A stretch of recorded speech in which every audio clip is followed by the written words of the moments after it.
Evening. My name is Brenda Bryant. Thank you for joining me here tonight for this final presentation for Social Work 576.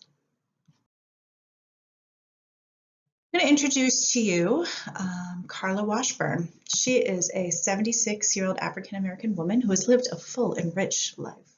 She's been referred to our office by her older sister, Anna, who is concerned about Carla following the death of her grandson in Afghanistan. Carla is currently living alone in a neighborhood that has recently seen an increase in crime. Carla has multiple health concerns, including being insulin dependent, type 2 diabetic. And the results of a physical that she just had indicated that she recently sustained some injuries from a fall in her home. Anna reports that she has not spoken to her sister since her grandson's funeral about 8 months back. However, Anna did receive a concerning phone call earlier this week from Carla, who sounded depressed and confused. Now, Carla has also lost her husband, her son, and her daughter-in-law, all within a year of each other. She stated that she raised her grandson and now is just devastated that he's gone too.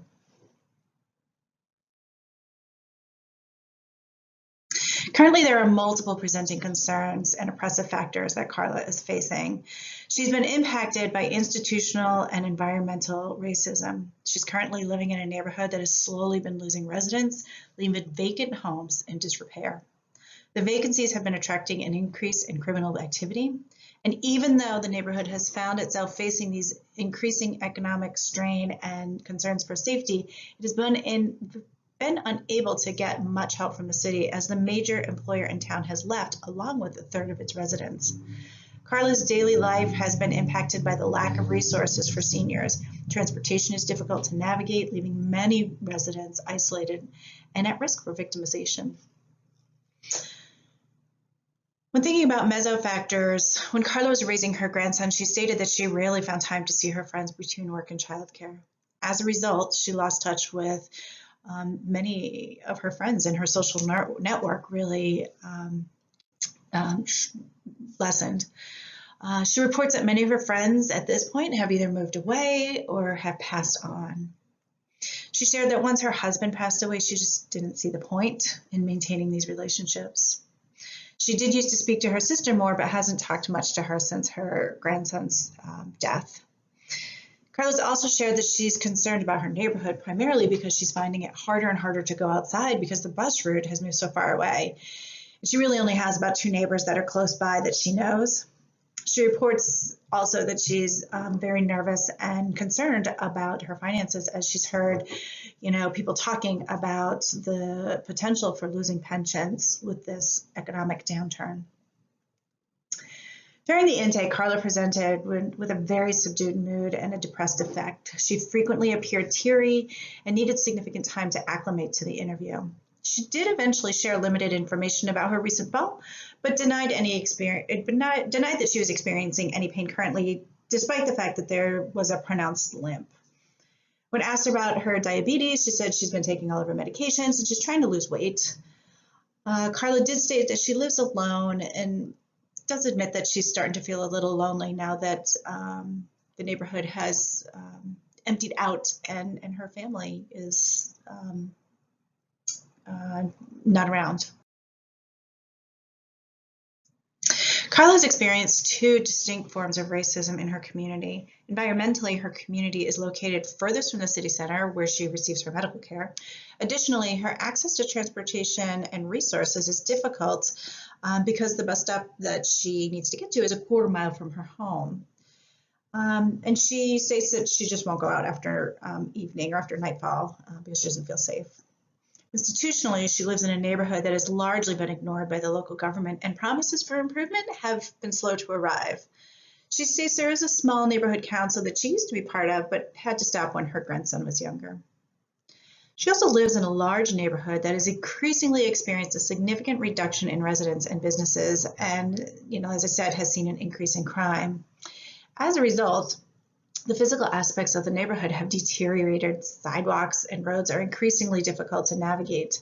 And in a 2016 study, evidence was found that the risk of falls in disadvantaged areas is significantly higher than non-disadvantaged neighborhoods. This is a result from a variety of reasons, including a disproportionate number of residents with health and mobility issues, but also because of the state of disrepair and low-quality housing. Additionally, research indicates that healthcare and services in low-income neighborhoods are frequently of poor quality and provide insufficient patient counseling on self-care. The lack of specialist care, particularly for older adults with diabetes, can be particularly devastating and lead to an increase of declining health among vulnerable and older adults.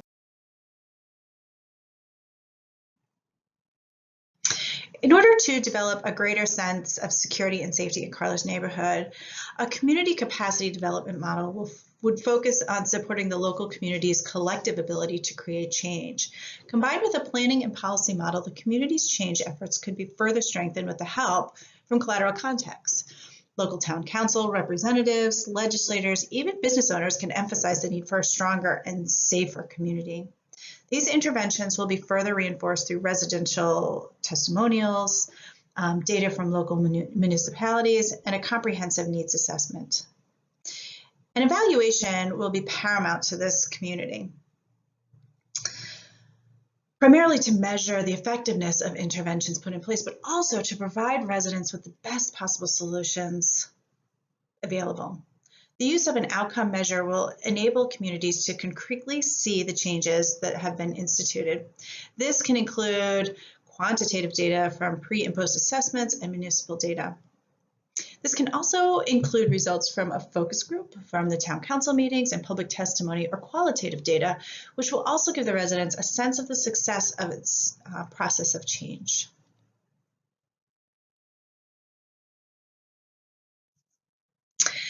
Now, Carla has experienced multiple losses in her life. We've heard about that, and many have happened in quick succession of each other. When Carla lost her husband 15 years ago, she tragically lost her son and his wife within the same year. She then experienced a rather sudden role change when she found herself not only widowed, but now raising an 8-year-old grandson.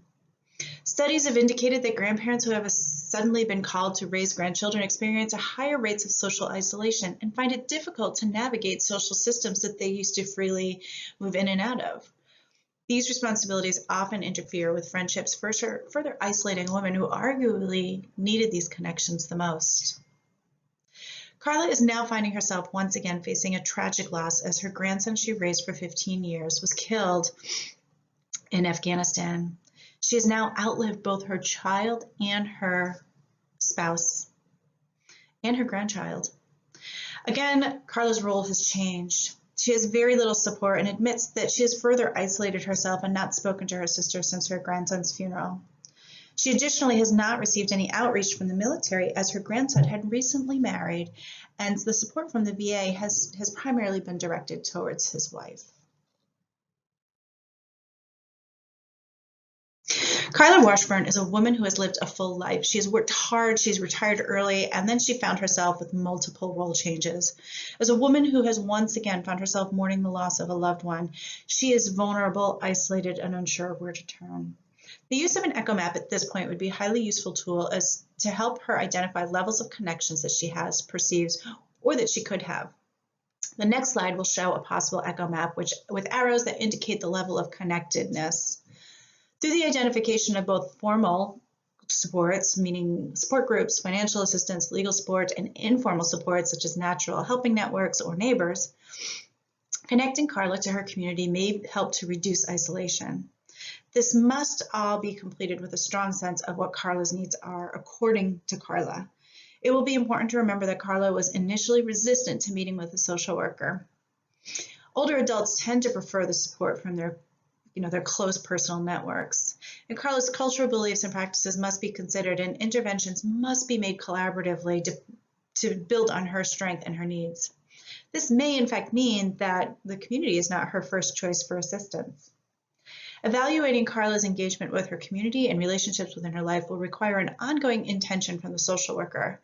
This would primarily be done with qualitative data from Carla, her sister Anna, and possibly include input from other professionals in her life. It would also need to include input from Carla in a steady process of checking in to determine Carla's comfort level with this change. This is a particularly critical part of the meso interventions, as Carla's needs may change, she may develop different goals, and she may need additional support. Evaluating these interventions will ultimately pave the way for further growth and work for Carla. And here's a quick view of an echo map that I came up with, and it shows that there are some areas where there are some possible mutual relationships. There are some areas that, are kind of falling into Carla right now and surrounding her, and there are some relationships that just need to be strengthened. Carla has experienced a number of healthcare concerns, including the management of her diabetes, which has been impacted by recent stresses in her life. Taking all of her medications as prescribed, there appeared to be quite a few medications on her table when the social worker visited. Additionally, she hasn't been taking care of her feet, which is very important for older adults who are diabetic. And this potentially could have led to her recent fall. Carla states again that she isn't hurt, but she appears to have a pronounced lip on her left side. Her sister Anna is also concerned about her mental state and shared that Carla has been focused on the loss of her family. In the initial meeting with Carla, she appeared tired, guarded, and slow to answer questions. She presented initially as distrustful of this writer and took time to feel comfortable, took a lot of time to feel comfortable in the interview. She did express grief and sadness and confusion over the loss of her family. So when considering the evaluative process for Carla, there will be some necessary cultural factors that the social worker will need to address. This includes a general distrust of the medical and helping community by African Americans, due in part to the historically poor quality of treatment and service that the community has experienced. Additionally, as essentially a stranger in Carla's home, I need to make sure that there is time allotted for a relationship to be developed and rapport to be established. An evaluation for Carla will include a biopsychosocial assessment that will examine her mental health, her physical health, and her functionality, her ability to kind of navigate her daily life. Due to her recent loss and her declining health, it will be necessary to complete a mental health exam. African Americans generally attribute depression to experiencing difficulties rather than an illness, and this may impact interventions that are put into place. Additionally, Carla's preoccupation with the death of her family members and then reflection on her own life course indicates a need to evaluate her on a level of complicated grief. If left untreated, this form of grief can lead to direct impairments in global functioning, sleep, mood, and self-esteem. At this point, Carla is exhibiting symptoms such as preoccupation of thoughts of the deceased, searching and yearning for the deceased, crying in disbelief about their death. Her sister reports she appears to be in a haze and kind of stunned after her grandson's death. The use of the depression and complicated grief screening tool may help to identify areas in which Carla needs the most support. Once an evaluation of Carla's current functioning has been completed, there are many resources available as outlined in the echo map that I just showed you. She's been referred to a grief group at her church, where she has found others who have experienced loss. Additional suggestions would include possible in-home supports who can help Carla with daily errands such as grocery shopping, doctor's appointments, etc. And this could help Carla stay active in her community and independent in her home. Supporting her relationship with her sister may take time, but both women have agreed to actively look to reconnect. The possible use of an in-home visiting nurse for a brief period of time may help Carla reorganize her medical care, and if in agreement, the use of a therapist may help Carla work through some of her grief. Lastly, it would be essential that Carla see her physician to monitor her diabetes and look at her physical injury from that fall. Since the interventions implemented on the macro level are generally believed to be long-term, intensive, and involve many players, it would be important to have a firm understanding of what the ultimate intervention goals are. Evaluations within the context of these goals will enable a group to acknowledge the strength of the movement and identify its needs. One of the most important aspects of termination within the macro context is recognizing the input and the strengths of its members. And although the project may not be completed at the time of termination, due to a loss of membership, a loss of funding, etc., the evaluation of goals can help following up by adjusting, reframing, or revisiting the initial objectives. Similar to the macro termination process, this will be a time to recognize strength, and it took for Carla to look for new connections, revisit and reevaluate goals, and most importantly, celebrate new relationships and experiences that she may have tried in her community. And lastly, I want to point out that this termination process with Carla will be particularly critical for her success. She has experienced so much loss in her life that this transition, if not deliberately crafted, could be more harmful than anything. If done with grace and compassion, it could be a therapeutic way to demonstrate healthy and positive transitions, and one that is marked by growth and success. This process should essentially start at the beginning of the relationship with a clear time frame of treatment, and while that may be defined by goal attainment rather than an actual time frame, it will be important that Carla understand this framework.